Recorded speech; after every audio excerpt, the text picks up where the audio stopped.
Imagine feeling forced to hand over your child to the state because you can't provide the care they need. In Queensland, dozens of parents have done just that, surrendering their disabled son or daughter out of desperation because there wasn't enough support to keep them at home. Earlier this month, the report into child protection called for the system to be overhauled, but a solution may be some time away. Elise Worthington has this investigation, the first in a series of reports on disability and mental illness in our community. How are you? Kiss, Mummy. Jackie Pauline is visiting her 22-year-old son Jack. He lives in a house of his own with round-the-clock disability carers. For both Jack and his family, it's precious and hard-earned independence. Doing a good job. 8 years ago, the picture was very different. Jack's aggressive behaviour had pushed his mother to the brink. She was sleep-deprived, battered and bruised. He has what's, I suppose, known as non-verbal autism, had extreme behaviours associated with that. When he was 14 and he got to the age of bigger and stronger and into adolescence, it became too much for me to manage anymore. The family was receiving the highest possible level of state support, but they still needed more help to keep Jack at home. When I inquired, I was quite amazed to be told that he would have to be made into a ward of the state, that we would have to give up guardianship. The family continued to struggle, but the day after his 14th birthday, Jackie decided the ordeal had to end. I called them up and refused to pick him up from a respite centre. And what did they say when you told them? Just, well, that steps would be taken, and a week or so later we were taken to court and declared unwilling to look after our child. Years after handing her son over to the state, it still hurts. Extreme guilt, failure as a mother. We were his voice because he's non-verbal, so we knew everything he liked, disliked. The people that took over the care of Jack wouldn't communicate with us, so it must have been extraordinarily difficult for him. For many, many years he refused to have a photograph of the family. Anywhere he lived, he would tear it up. Between 2007 and 2012, 51 children were handed over to state care. The cost to taxpayers, more than $12 million. The cost to families, incalculable. If there were appropriate resources, firstly, as I said, to support families and support them with early responses and early on before it develops into a crisis situation, then we wouldn't be seeing the need to relinquish. This month, the state government was presented with the findings of the Child Protection Commission of Inquiry. Included in Tim Carmody's report was a recommendation that the department cease the practice of progressing notifications relating to the relinquishment of children with a disability. But it wasn't the first time the problem had been highlighted. A 2011 Queensland Ombudsman investigation found that the practice was unreasonable and the relinquishment may cause severe and unnecessary emotional trauma for families. The Ombudsman recommended urgent attention, but last year was still waiting to see progress.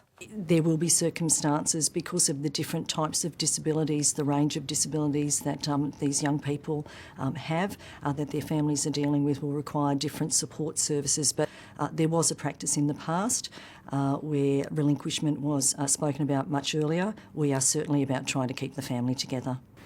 The Disability Services Minister says the state government is still considering Commissioner Carmody's recommendation.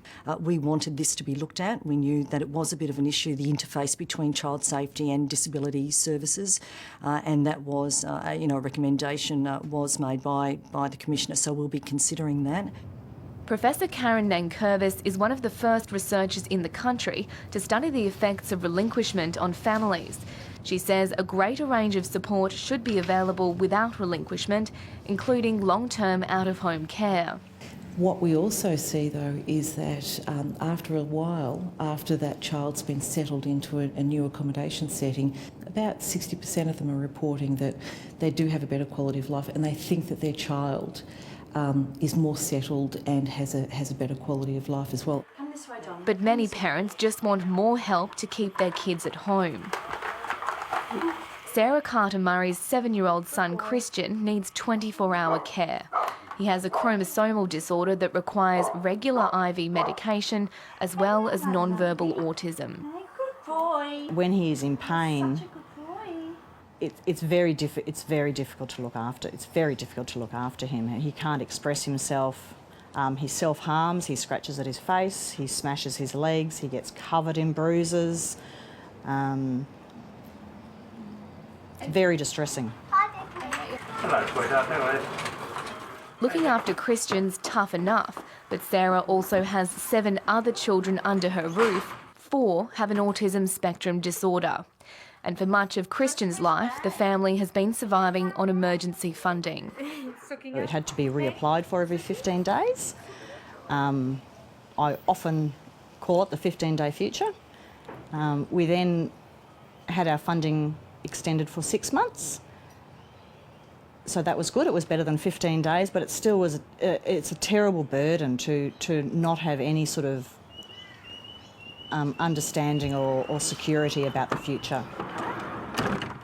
Families say a fragmented disability system makes life even harder to navigate for those who need high-level support. There needs to be some sort of a transition strategy put in place for people so that families don't have to relinquish their children into the care of the state in such a inhumane way, because it's never a choice. Nobody wants to relinquish their child.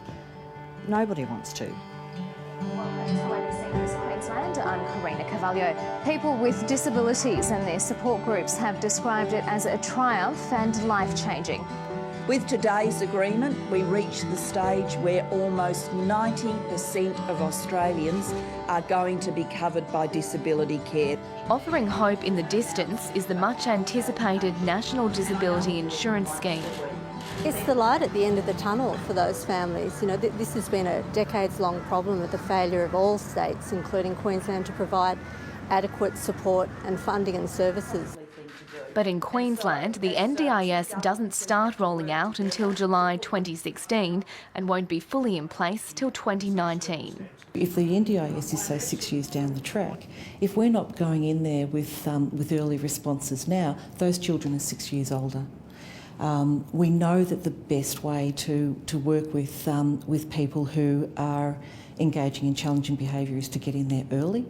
These people need support immediately, and I'd really hope that the Queensland Government would take action as soon as possible.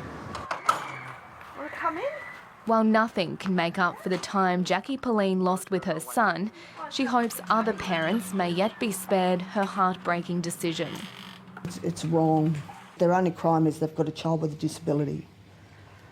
In the event that we need to look at the Child Protection Act to see whether amendments need to be made, well, that can happen as part of a full review if that's what's required.